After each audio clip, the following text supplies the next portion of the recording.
Chapter 27. The Epicureans. The two great new schools of the Hellenistic period, the Stoics and Epicureans, were contemporaneous in their foundation. Their founders, Zeno and Epicurus, were born at about the same time, and settled in Athens as heads of their respective sects within a few years of each other. It is therefore a matter of taste which to consider first. I shall begin with the Epicureans because their doctrines were fixed once for all by their founder, whereas Stoicism had a long development, extending as far as the Emperor Marcus Aurelius, who died in AD 180. The main authority for the life of Epicurus is Diogenes Laertius, who lived in the 3rd century AD. There are, however, two difficulties.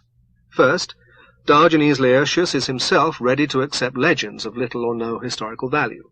Second, part of his life consists in reporting the scandalous accusations brought against Epicurus by the Stoics, and it is not always clear whether he is asserting something himself or merely mentioning a libel. The scandals invented by the Stoics are facts about them, to be remembered when their lofty morality is praised, but they are not facts about Epicurus. For instance, there was a legend that his mother was a quack priestess, as to which Diogenes says, "They," apparently the Stoics, say that he used to go round from house to house with his mother, reading out the purification prayers, and assisted his father in elementary teaching for a miserable pittance.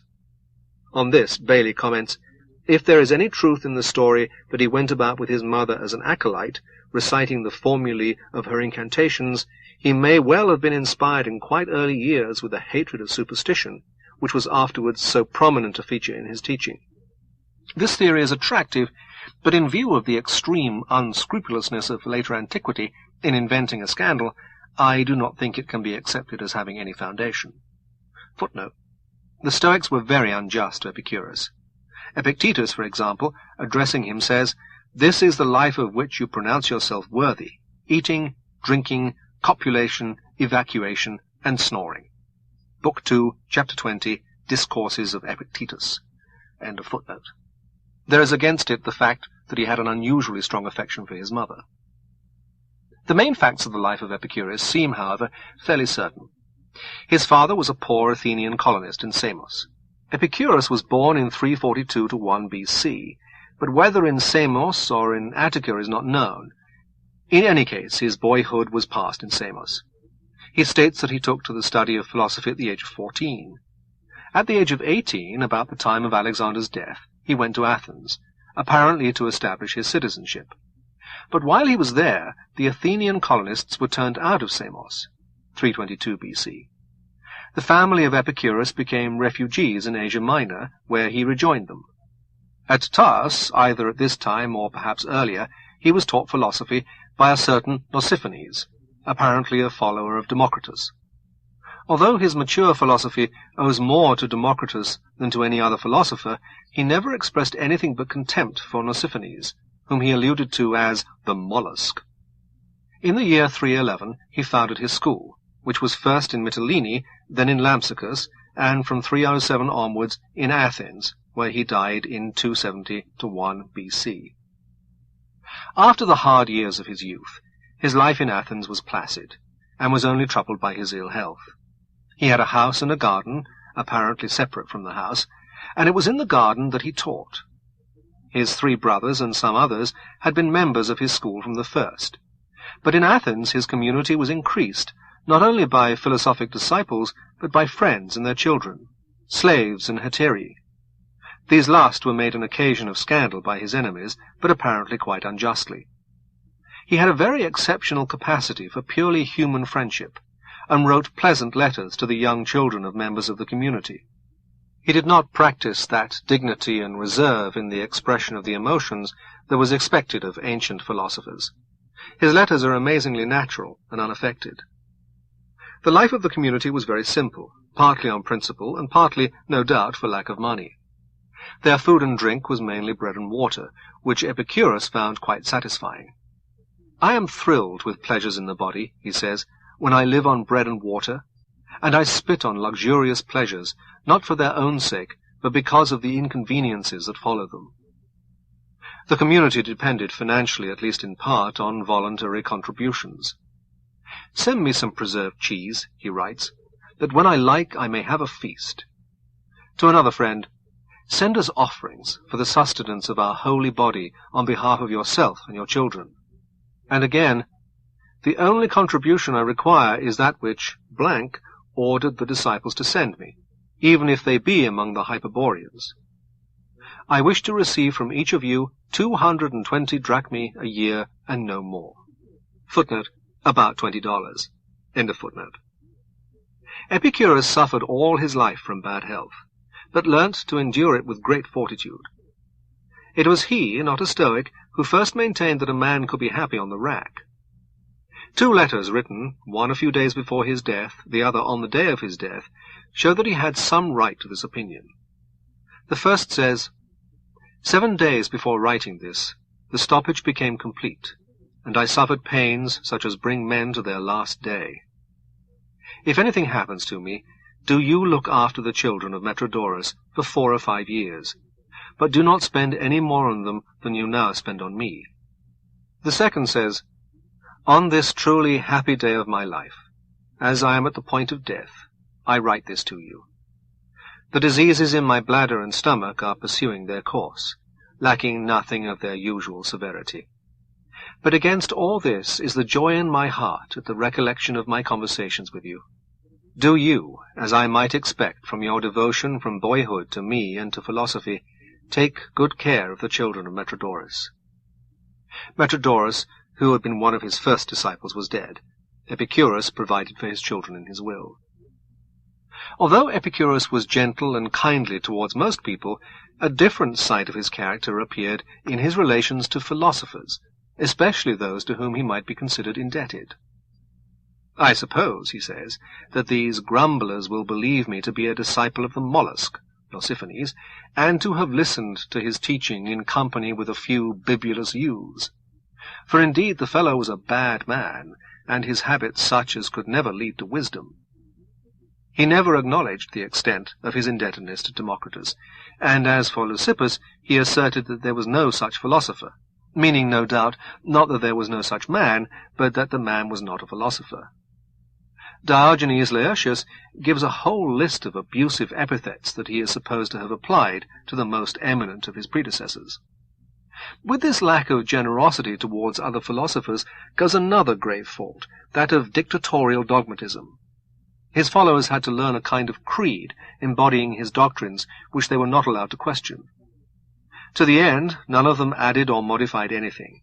When Lucretius, 200 years later, turned the philosophy of Epicurus into poetry, he added, so far as can be judged, nothing theoretical to the master's teaching. Wherever comparison is possible, Lucretius is found to agree closely with the original, and it is generally held that elsewhere he may be used to fill in the gaps in our knowledge caused by the loss of all of Epicurus's 300 books. Of his writings nothing remains except a few letters, some fragments, and a statement of principal doctrines. The philosophy of Epicurus, like all those of his age, with the partial exception of skepticism, was primarily designed to secure tranquillity. He considered pleasure to be the good, and adhered with remarkable consistency to all the consequences of this view. Pleasure, he said, is the beginning and end of the blessed life. Diogenes Laertius quotes him as saying in a book on the end of life, "I know not how I can conceive the good, if I withdraw the pleasures of taste, and withdraw the pleasures of love, and those of hearing and sight." Again, "The beginning and the root of all good is the pleasure of the stomach. Even wisdom and culture must be referred to this." The pleasure of the mind, we are told, is the contemplation of pleasures of the body. Its only advantage over bodily pleasures is that we can learn to contemplate pleasure rather than pain, and thus have more control over mental than over physical pleasures. Virtue, unless it means prudence in the pursuit of pleasure, is an empty name. Justice, for example, consists in so acting as not to have occasion to fear other men's resentment, a view which leads to a doctrine of the origin of society not unlike the theory of the social contract. Epicurus disagrees with some of his hedonist predecessors in distinguishing between active and passive pleasures, or dynamic and static pleasures. Dynamic pleasures consist in the attainment of a desired end, the previous desire having been accompanied by pain. Static pleasures consist in a state of equilibrium, which results from the existence of the kind of state of affairs that would be desired if it were absent. I think one may say that the satisfying of hunger, while it is in progress, is a dynamic pleasure, but the state of quiescence which supervenes when hunger is completely satisfied is a static pleasure. Of these two kinds, Epicurus holds it more prudent to pursue the second, since it is unalloyed, and does not depend upon the existence of pain as a stimulus to desire. When the body is in a state of equilibrium, there is no pain. We should therefore aim at equilibrium and the quiet pleasures, rather than at more violent joys. Epicurus, it seems, would wish, if it were possible, to be always in the state of having eaten moderately, never in that of voracious desire to eat. He is thus led, in practice, to regarding absence of pain rather than presence of pleasure as the wise man's goal. Footnote. For Epicurus, absence of pain is in itself pleasure, indeed, in his ultimate analysis, the truest pleasure. End of footnote. The stomach may be at the root of things, but the pains of stomachache outweigh the pleasures of gluttony. Accordingly, Epicurus lived on bread, with a little cheese on feast days. Such desires as those for wealth and honor are futile, because they make a man restless when he might be contented. The greatest good of all is prudence. It is a more precious thing even than philosophy. Philosophy, as he understood it, was a practical system designed to secure a happy life. It required only common sense, not logic or mathematics, or any of the elaborate training prescribed by Plato. He urges his young disciple and friend Pythocles to flee from every form of culture. It was a natural consequence of his principles that he advised abstinence from public life, for in proportion as a man achieves power, he increases the number of those who envy him, and therefore wish to do him injury. Even if he escapes outward misfortune, peace of mind is impossible in such a situation. The wise man will try to live unnoticed, so as to have no enemies. Sexual love, as one of the most dynamic of pleasures, naturally comes under the ban. Sexual intercourse, the philosopher declares, has never done a man good, and he is lucky if it has not harmed him. He was fond of children, other people's, but for the gratification of this taste he seems to have relied upon other people not to follow his advice. He seems, in fact, to have liked children against his better judgment, for he considered marriage and children a distraction from more serious pursuits. Lucretius, who follows him in denouncing love, sees no harm in sexual intercourse, provided it is divorced from passion. The safest of social pleasures, in the opinion of Epicurus, is friendship. Epicurus, like Bentham, is a man who considers that all men, at all times, pursue only their own pleasure, sometimes wisely, sometimes unwisely, but again, like Bentham, he is constantly seduced by his own kindly and affectionate nature into admirable behavior, from which, on his own theories, he ought to have refrained. He obviously liked his friends without regard to what he got out of them, but he persuaded himself that he was as selfish as his philosophy held all men to be. According to Cicero, he held that friendship cannot be divorced from pleasure, and for that reason must be cultivated, because without it neither can we live in safety and without fear, nor even pleasantly. Occasionally, however, he forgets his theories more or less. All friendship is desirable in itself, he says, adding, though it starts from the need of help. Epicurus, though his ethics seemed to others swinish and lacking in moral exaltation, was very much in earnest. As we have seen, he speaks of the community in the garden as our holy body. He wrote a book on holiness. He had all the fervor of a religious reformer. He must have had a strong emotion of pity for the sufferings of mankind, and an unshakable conviction that they would be greatly lessened if men would adopt his philosophy. It was a valetudinarian's philosophy, designed to suit a world in which adventurous happiness had become scarcely possible. Eat little for fear of indigestion. Drink little for fear of next morning. Eschew politics and love and all violently passionate activities. Do not give hostages to fortune by marrying and having children. In your mental life, teach yourself to contemplate pleasures rather than pains. Physical pain is certainly a great evil, but if severe, it is brief, and if prolonged, it can be endured by means of mental discipline and the habit of thinking of happy things in spite of it. Above all, live so as to avoid fear. It was through the problem of avoiding fear that Epicurus was led into theoretical philosophy. He held that two of the greatest sources of fear were religion and the dread of death, which were connected, since religion encouraged the view that the dead are unhappy. He therefore sought a metaphysic which would prove that the gods do not interfere in human affairs, and that the soul perishes with the body. Most modern people think of religion as a consolation, but to Epicurus it was the opposite. Supernatural interference with the course of nature seemed to him a source of terror, and immortality fatal to the hope of release from pain. Accordingly, he constructed an elaborate doctrine designed to cure men of the beliefs that inspire fear. Epicurus was a materialist, but not a determinist. He followed Democritus in believing that the world consists of atoms and the void. But he did not believe, as Democritus did, that the atoms are at all times completely controlled by natural laws. The conception of necessity in Greece was, as we have seen, religious in origin, and perhaps he was right in considering that an attack on religion would be incomplete if it allowed necessity to survive. His atoms had weight, and were continually falling, not towards the center of the earth, but downwards in some absolute sense. Every now and then, however, an atom, actuated by something like free will, would swerve slightly from the direct downward path, and so would come into collision with some other atom. Footnote. An analogous view is urged in our day by Eddington in his interpretation of the principle of indeterminacy. End of footnote. From this point onwards, the development of vortices, etc., proceeded in much the same way as in Democritus. The soul is material, and is composed of particles like those of breath and heat. Epicurus thought breath and wind different in substance from air. They were not merely air in motion. Soul atoms are distributed throughout the body. Sensation is due to thin films thrown off by bodies and traveling on until they touch soul atoms.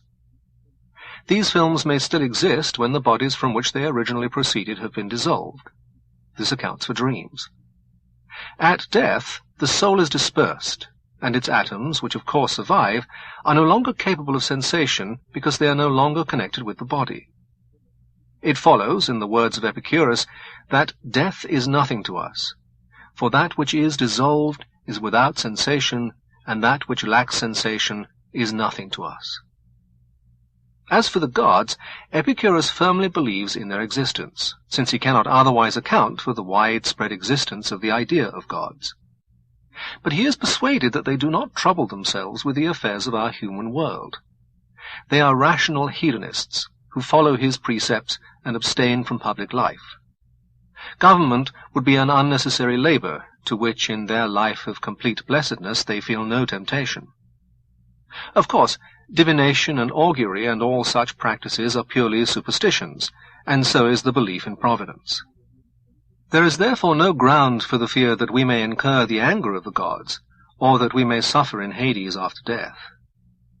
Though subject to the powers of nature which can be studied scientifically, we yet have free will, and are, within limits, the masters of our fate. We cannot escape death, but death, rightly understood, is no evil. If we live prudently, according to the maxims of Epicurus, we shall probably achieve a measure of freedom from pain. This is a moderate gospel, but to a man impressed with human misery it sufficed to inspire enthusiasm. Epicurus has no interest in science on its own account. He values it solely as providing naturalistic explanations of phenomena which superstition attributes to the agency of the gods. When there are several possible naturalistic explanations, he holds that there is no point in trying to decide between them.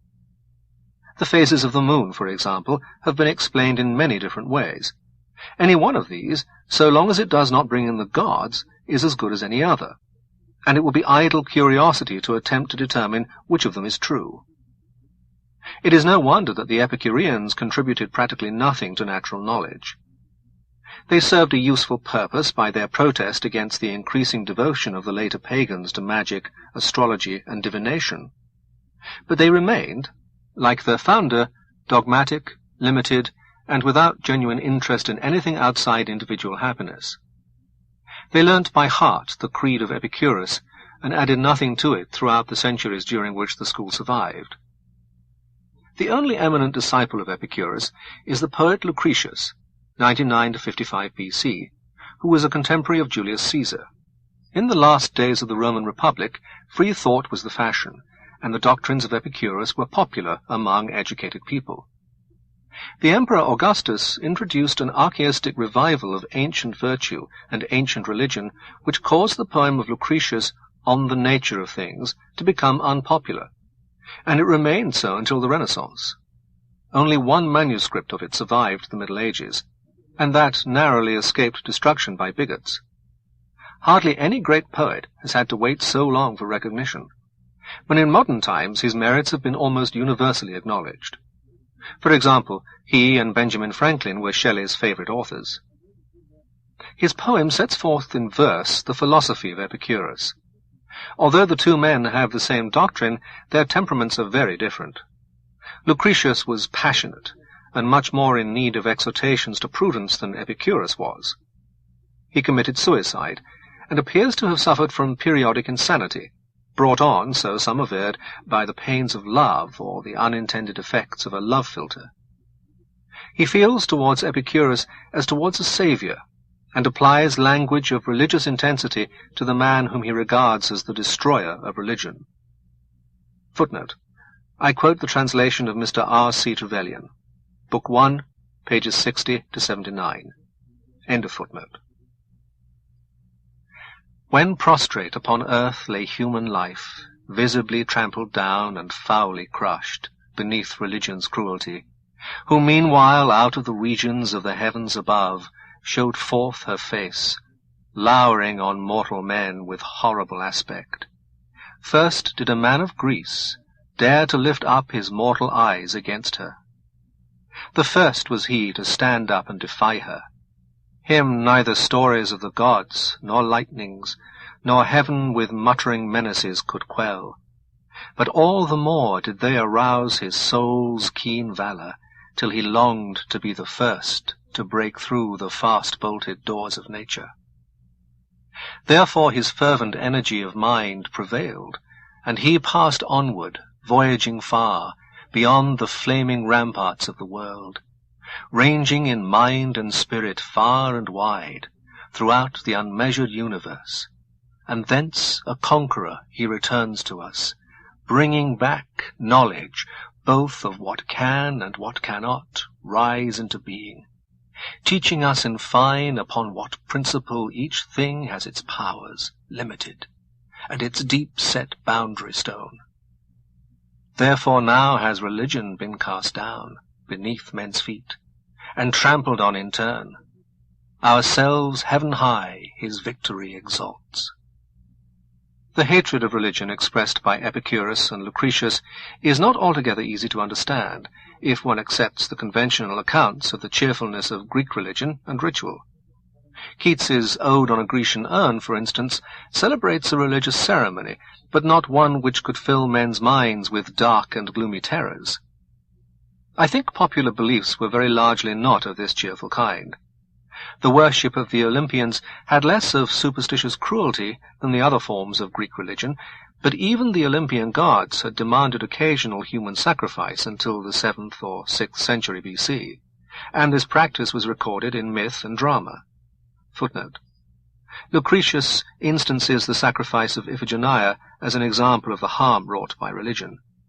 Book 1, pages 85 to 100. End of footnote.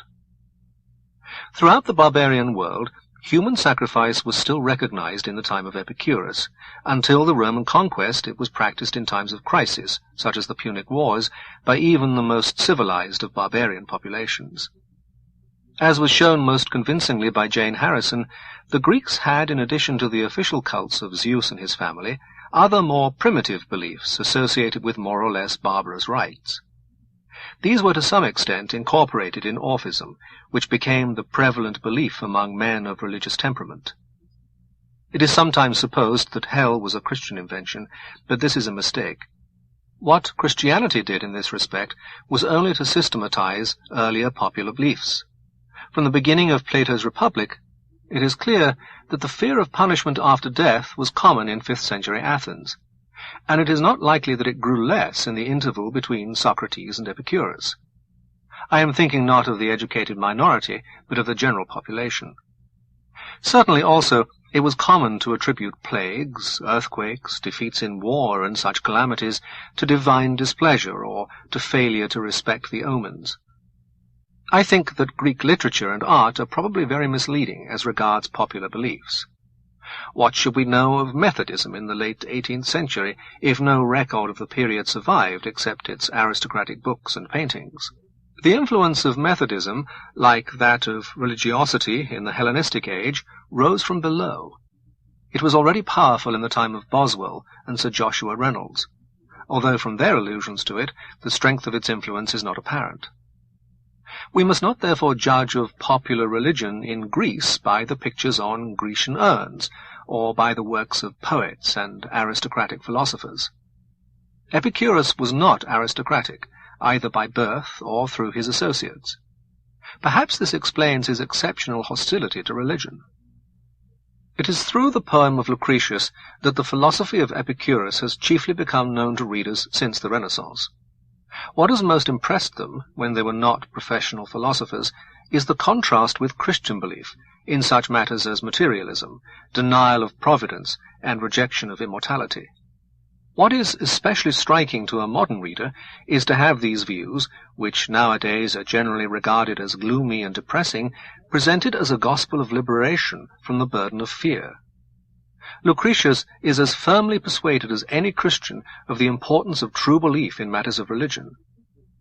After describing how men seek escape from themselves when they are the victims of an inner conflict, and vainly seek relief in change of place, he says, footnote, Book 3, pages 1068-76, I again quote Mr. R.C. Trevelyan's translation, end of footnote, each man flies from his own self. Yet from that self, in fact, he has no power to escape.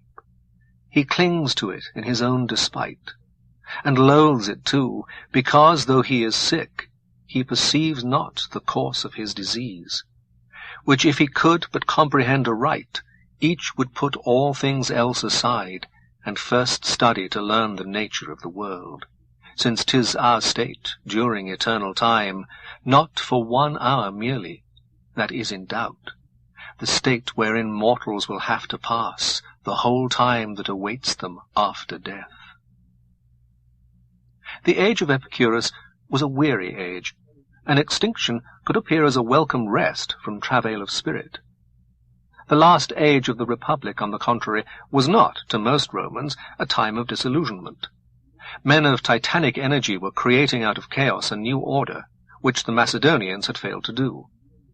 But to the Roman aristocrat, who stood aside from politics and cared nothing for the scramble for power and plunder, the course of events must have been profoundly discouraging.